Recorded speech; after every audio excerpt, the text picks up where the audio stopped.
Assalamualaikum warahmatullahi wabarakatuh. Nama saya adalah Reddy Pratama Putra. Saya adalah mahasiswa dari Universitas Nasional, jurusan Sistem Informasi. Dan kali ini saya akan menjelaskan tentang dan menjawab pertanyaan UTS mata kuliah Manajemen Sistem Teknologi Informasi. Nah, soal yang pertama adalah pentingnya teknologi informasi dalam membangun sebuah sistem dan aplikasi yang mendukung sistem yang ada. Perkembangan teknologi informasi membawa pengaruh terhadap perkembangan perusahaan. Dalam penerapannya, teknologi informasi yang akan dilakukan sebuah perusahaan dapat dikategorikan ke dalam 3 bagian. Yang pertama, sistem aplikasi TI pada perusahaan yang menjadi landasan dari berbagai aplikasi yang ada pada perusahaan atau organisasi tersebut. Di antaranya, network management, basis data, sistem operasi, dan lain sebagainya. Yang kedua, sistem aplikasi yang akan dipakai dalam segala urusan dasar dari sumber daya perusahaan atau organisasi. Misalnya, sistem atau aplikasi akuntansi dan keuangan, sistem penggajian, serta yang lain sebagainya yang berkaitan pada sumber daya perusahaan. Dan yang ketiga, sistem aplikasi TI yang cocok dengan kebutuhan yang spesifik pada perusahaan, khususnya yang berhubungan pada proses penciptaan produk atau jasa yang akan ditawarkan perusahaan. Misalnya, aplikasi properti, aplikasi akuntansi, aplikasi forwarding, aplikasi pergudangan, dan lain sebagainya. Dengan menerapkan teknologi informasi, maka perusahaan akan mampu menghemat biaya dalam semua aspek seperti tenaga kerja, proses, pemasaran, bahkan manajemen. Penerapan TI juga dapat mempercepat perkembangan perusahaan dengan meningkatnya margin pada perusahaan. Dan tentunya adopsi TI memungkinkan perusahaan lebih kompetitif dan berpotensi memenangkan persaingan bisnis. Nah, yang kedua adalah mencari sebuah sistem informasi yang berkaitan dengan dunia pendidikan, dunia perbankan, dunia industri. Pilih salah satu saja kemudian kaitkan peranan dasar teknologi informasi terhadap sistem tersebut. Nah, di sini saya menggunakan dunia perbankan, yaitu MyTelkomsel. Penerapan teknologi seluler terkini sudah menjadi bagian dari Telkomsel. Setelah menjadi yang pertama dalam menghadirkan jaringan 2G, 3G, dan 4G LTE pertama di Indonesia, Telkomsel menjadi yang terdepan dalam menyambut kedatangan jaringan 5G. Menjadi yang pertama dalam menghadirkan uji coba layanan 5G di Indonesia sebagai upaya dalam menyukseskan inisiatif pemerintah menuju Making Indonesia 4.0. Sebagai pilihan utama masyarakat Indonesia atas berbagai kebutuhan layanan gaya hidup serba digital, Telkomsel berinovasi menghadirkan beragam channel pelayanan yang mudah dijangkau masyarakat melalui aplikasi My Telkomsel, asisten virtual Telkomsel, layanan call center 24 jam, dan kehadiran Grabari di wilayah seluruh Indonesia.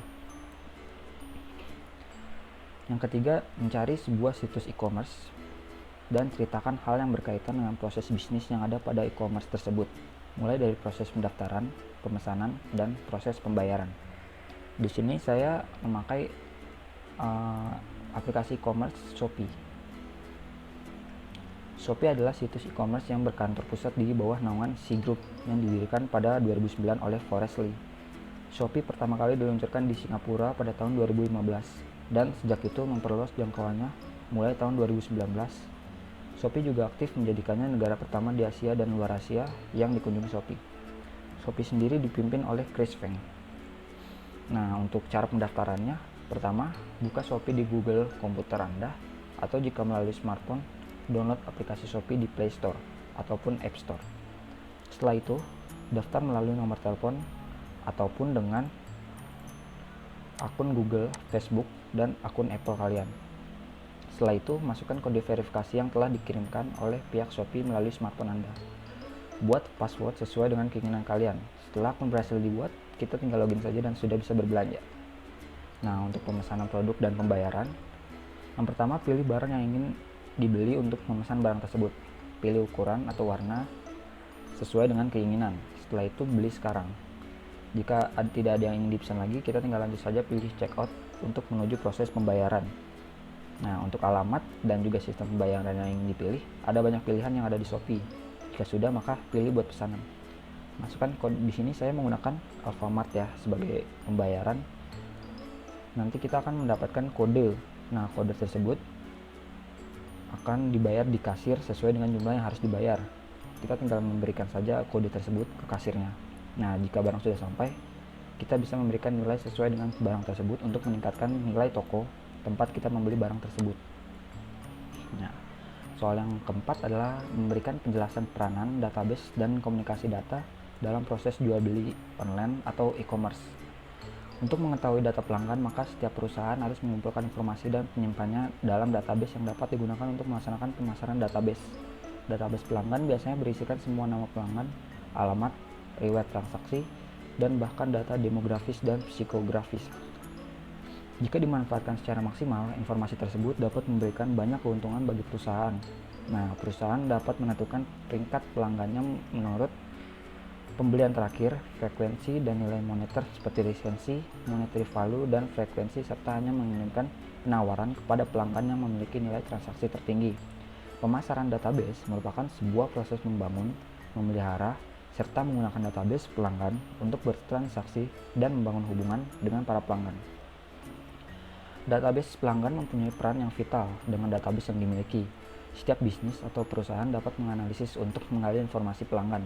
Contohnya, mencari minat dan preferensi pelanggan, kemudian untuk mengurangi jarak antara bisnis atau perusahaan dan konsumen, perusahaan dapat memberikan informasi-informasi terbaru seputar produk yang dijual, baik melalui email, telepon, dan lain sebagainya.